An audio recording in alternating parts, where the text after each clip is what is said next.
घटस्फोटित मैत्रिणीमुळे निलेशचं location मिळालं, पण या प्रकरणाशी तिचा संबंध नसल्याचं आढळल्यानं चौकशीनंतर पोलिसांनी तिला सोडून दिलेले। निलेश पुण्यातून पसार झाला त्यावेळेस ही मैत्रीण त्याच्या सोबत होती आणि दिल्लीतून ती पुण्याला परतली। आपण फिरायला जाऊ असं म्हणत निलेशनं तिला सोबत ठेवलं आणि तिच्या फोनचा वापर केला। अशातच पोलिसांच्या एका व्यक्तीचा फोनकडे लक्ष होतं आणि त्या व्यक्तीला निलेशनं मैत्रिणीच्या नंबरवरून संपर्क साधला। यावेळेस पोलिसांना निलेशच्या मैत्रिणीचा नंबर प्राप्त झाला। तेव्हा निलेश आणि त्याची मैत्रीण दिल्लीमध्ये होते, मात्र दिल्लीतून निलेश गोरखपूरच्या खासगी बसमध्ये बसला आणि त्याची मैत्रीण पुण्याला परतली। मग या संदर्भात अधिक माहिती देतील आमचे प्रतिनिधी सागर आव्हाड।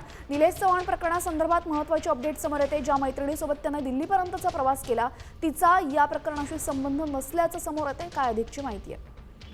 नक्कीच निलेश चव्हाण ज्यामुळे सापडला त्या मैत्रिणीच्या या संबंधात काहीही तिच्यावरती संशय नसल्याचं पोलिसांनी व्यक्त केलंय। तपास तिचा झाल्यानंतर तिला सोडून देण्यात आलंय। जेव्हा मैत्रिणी सोबत तो होता तेव्हा त्याच मैत्रिणीच्या मोबाईलवरून तो एका व्यक्तीच्या संपर्कात होता आणि पोलिसांना त्याच्यावरती संशय होता। त्याचा मोबाईल चेक केला असता असं समजलं की निलेश चव्हाण हा मैत्रिणीबरोबर दिल्लीमध्ये आहे आणि दिल्लीमधून तो गोरखपूरला एका खासगी ट्रॅव्हल्सने जात होता।